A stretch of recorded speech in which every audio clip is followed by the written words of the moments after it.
order can just more easily turn us into little slaves. So, yeah, we're being hit chemically and through the schools and the mass media and such. But anyways, Jeff. What were you saying then, Ed? Because I think people didn't hear the tail end of what you were saying. Oh, okay. Well, I first went into how males are being chemically hit, like they talked about in this documentary. But in the documentary, it's kind of too politically correct to really go into how we're being feminized, not just through chemicals, which is a provable fact, but then also you get, the sensitivity training, and which is really just, to control your speech, to make sure you're not offensive. And because, like I pointed out, there are distinct traits between male and females, and to have a balanced society, you need both those masculine and feminine traits. So they're basically trying to make the males feminized and the females ultra feminized, and so they can just rule over us and make us literally their slaves eventually. But yeah, so we're being hit chemically, and then also through political correctness, and just through things like so-called hate speech laws and things like that. They're trying to make us just little soft-spoken jellyfish, basically. Oh, what is the deal with that stuff, man? I mean, come on, hate speech. I don't. It's just so obviously aligned with. I mean, I guess they want the divide and conquer plan is to get all the. They call certain people minorities, and then they're special. They get special, treatment on TV. They get their holidays and everything. And if anybody says anything but, I'm a racist, because I'm saying how that, the whole thing about the races being at each other's throats and against each other, whether it's Muslim, Christian, black, white, whatever you want to say, it's all a bunch of crap made up, put into us by the Illuminati system. They want us fighting, so what do you think they're going to do? They're going to have Fox News over in wherever saying, oh, America did this, and this, and then they're going to have Fox News over here saying that other place is so bad and everybody hates everybody. Oh, now we're supposed to hate the French, we're supposed to hate the Muslims, we're supposed to hate gay people and straight people, are supposed to hate, so everybody's supposed to hate everybody. You know what? It doesn't say in Genesis 1:26 that Muslims are not created in God's image, or gay people are not created in God's image. Yeah, I know there's some other verses in the Bible that say certain other things about homosexuals, but it does say in Genesis 1:26 we're all created in God's image. So I kind of take that as the, are we really supposed to be all fighting with each other, or is it the case that we're supposed to be fighting the Illuminati system? Because that's what I'm doing. Yep. And then one thing, the hate speech laws. Okay, so a lot of the so-called progressives, they're for these hate speech laws, and they're anti. And I'm not just bashing liberals, because I'm sure there's a lot of so-called quote-unquote conservatives who are for these too. But so yeah, they're for passing hate speech laws, and they're anti-Second Amendment.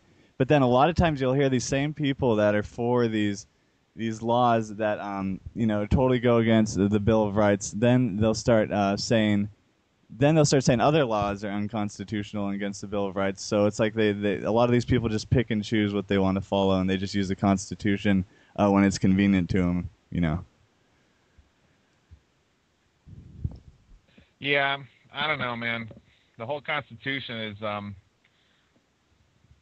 as a country sitting around talking about the Constitution ain't doing it, is it? Because we think it exists. FDR suspends it in 1933, wasn't?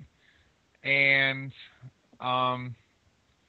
the out-of-control, insane, lunatic government acts like it doesn't exist. So, what's real here? Well, my point was and more... I'll tell you what's real. I'll answer the question if you don't mind. Yeah. Go ahead. Oh, and I was going to say, it's not... I wasn't specifically talking about just the Constitution, but my point was more that people they'll pick and choose, the freedoms that are convenient to them, but then as soon as, it can't be freedom for all, it can only be freedom for one person's specific point of view. And then once you violate that, then they will more than willing to violate someone else's freedom. I'm willing to put up with other people's freedoms if you give me my freedom. That's the way I look at it. Well, yeah, but people are so unfamiliar with that. Unfortunately, we've been, I'm with you, man, but most people are thinking about, I I don't know. Are they even at the level of American Idol? That might be a little advanced for them, unfortunately. Yeah, the whole. But I'll tell you, as far as going with what exists, Constitution, no Constitution, or something in between, it's whatever we choose, and we have chosen as a country no Constitution. We've chosen TV institution, TV institutionalizing our consciousnesses. So all we have to do, all it is a simple decision. We just have to make the choice. We can change things tomorrow morning. And there's no big fanfare that needs to be done. We just simply become ultra-radical libertarians, believing that, we don't need to kick them out of government or anything. All we need to do is just decide, no, there is no ultra-massive federal government. Okay? So I turned my back on it, and I've made the decision it doesn't exist. What exists is just a small Founders Day sort of very minimum federal government. If we all just decided that, they can say, oh no, we exist, and we want your taxes, and we want to pay for the FDA, and we want the CIA, and we want this and that and everything. They can say all they want. It won't matter. It's just a simple decision on our part, and maybe sometime here we'll make it. Somebody said in the chat room, yeah, maybe we need to start over. That's exactly what I'm saying here. It's kind of like we just go right back to 1776. Is just a simple decision. What you remind me of when you say that is kind of like a bully or someone that's teasing you. If you just kind of ignore that bully, eventually they're going to get tired. They're going to realize what they're doing isn't working, so they're going to stop and maybe move on to something else. So would you agree that's a good analogy? Or that's great. I was actually thinking about that a few minutes ago. It's because I tell my daughter, there's this little girl down the street that my daughter likes to be with, but she's kind of mean, she watches TV and tells her about scary things on TV like the Grinch and so forth. And I say to my daughter, all you have to do is just simply, she doesn't exist at those moments. And if the only reason she's saying those words is to get a reaction from you. If there's no reaction, the words won't be said. And I'm telling you, it just works like a charm. Hey, every single time it works. My daughter's an absolute expert at it, and she's got this imprinted into her consciousness for life that if she doesn't like someone's reaction, you just simply ignore it, and their action stops. So yeah, it's the same idea. The government is the bullying child, and there's really nothing they can do. Unless we decide that they can do it. If we decide, oh yeah, we have to pay these taxes and go to these wars, and we have to give all this money for the FDA and pay the UN dues and all this kind of stuff. Yeah, sure, but as soon as we turn our back on the bully, they can kick and scream all they want. They can take little jabs, analogous to like throwing people in jail, but it just ain't going to work. And I guess maybe when Americans have the TV is going to keep us this way for a while. Yeah. Because the Patriot movement, the conspiracy movement is not big enough to do all this right now. I mean, if I don't pay my taxes, I'm done for, I'm going to get harassed. I tried it before. It wasn't fun. And it's just not worth it. We need to have it happen en masse. Well, and I don't know. I mean, we got Glenn Beck leading the Tea Party movement. That's scary. Yeah. So I guess maybe they're going to hijack that any rebellion before it can get moving, Yeah, well, I've thought about it a lot, actually, what it would take to get, like, massive amounts of people to be woken up. And it's pretty simple. I'm sure you probably had similar thoughts to this, and it ties in with the TV.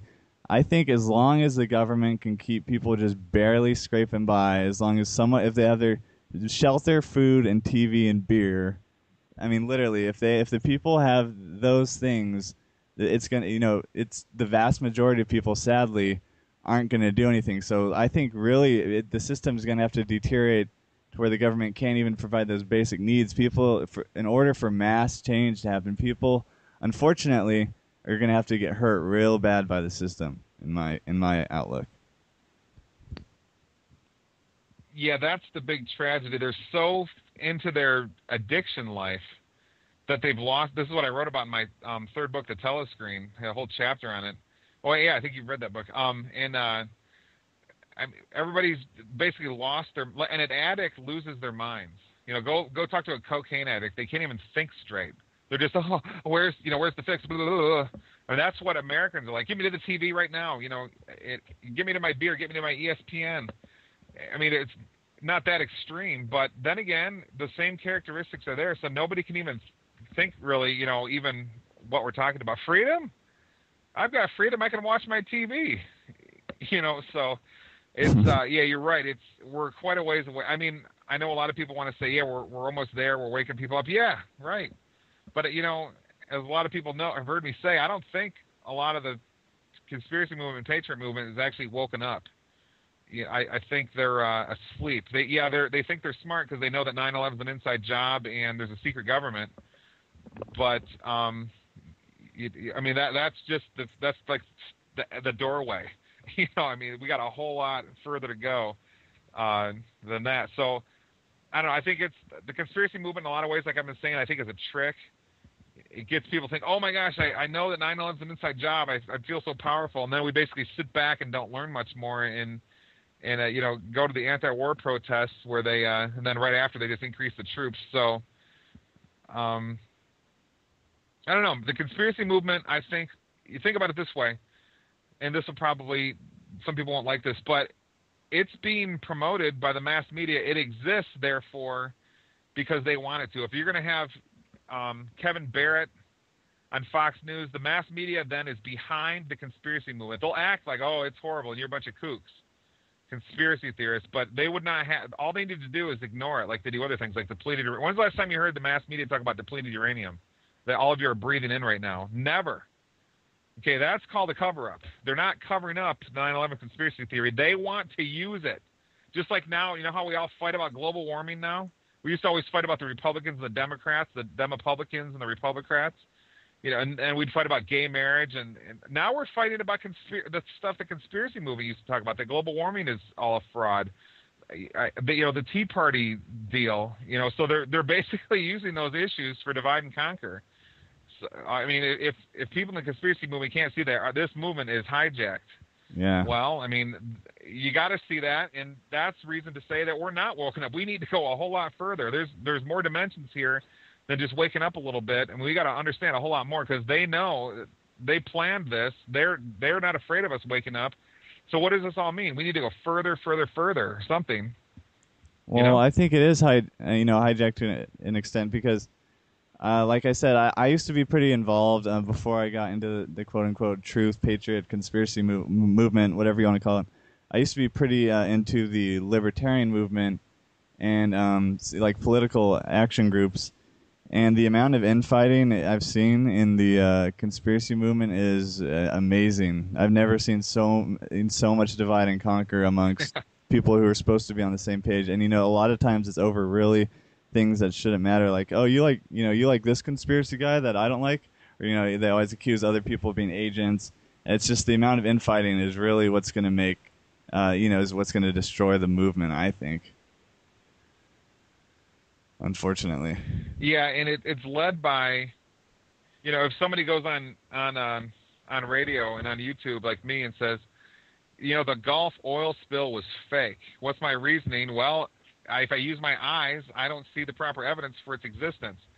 And the second I do that, I get an army of these crazy people attacking me from every direction. And what they function is doing is getting everybody to just completely fight with everybody. And so there's no trajectory to the movement. Like today I was in the chat room chatting with people, and all of a sudden somebody came on and just started saying, Grupp, you're still an atheist. Just admit it. There was very, very, like trying to lead me on. And I said, why do you say that? Oh, yeah. And then they didn't give a reason. And because if you don't know, a lot of people might not know, I used to be a rabid atheist back in the 1990s. Even when I was in academia, still teaching, I even published an academic article on it. But, and then I'm saying, okay, and then he says, well, you said it Monday night. And I'm like, oh, okay, on the show. I'm like, that's interesting. Can you tell me how? And then he didn't answer. He just changed the subject. And then he's comment after comment badgering me. And guess what I did? I completely ignored him. And I said, everybody in the chat room, I said, obviously just ignore him. He's misquoting me. If he wants to debate, let's do it. But, there's obviously Doc wouldn't have someone like that on his network. And it worked. He went away, Yeah. So, but the people in the patriot movement don't know how to handle this. They can't believe so they can just rule over us and make us literally their slaves eventually. But But yeah, so we're being hit chemically, and then also Yeah. through political correctness, and just through things like so-called hate speech laws and things like that. They're trying to make us just little soft-spoken jellyfish, basically. Oh, what is the deal with that stuff, man? I mean, come on. Hate speech? Now, it's not just through chemicals, which is a provable fact, but then also you get the sensitivity training, and which is really just to control your speech to make sure you're not offensive. And because, like I pointed out, there are distinct traits between male and females, and to have a balanced society, you need both those masculine and feminine traits. So they're basically trying to make the males feminized and the females ultra feminized, and so order can just more easily turn us into little slaves. So yeah, we're being hit chemically and through the schools and the mass media and such. But anyways, Jeff. What were you saying then, Ed? Because I think people didn't hear the tail end of what you were saying. Oh, okay. Well, I first went into how males are being chemically hit, like they talked about in this documentary. But in the documentary, it's kind of too politically correct to really go into how we're being feminine. I'm saying how that the whole thing about the races being at each other's throats and against each other, whether it's Muslim, Christian, black, white, whatever you want to say, it's all a bunch of crap made up, put into us by the Illuminati system. They want us fighting, so what do you think they're going to do? They're going to, I don't, it's just so obviously aligned with, I mean, I guess they want, the divide and conquer plan is to get all the, they call certain people minorities, and then they're special. They get special, treatment on TV. They get their holidays and everything. And if anybody says anything but, I'm a racist because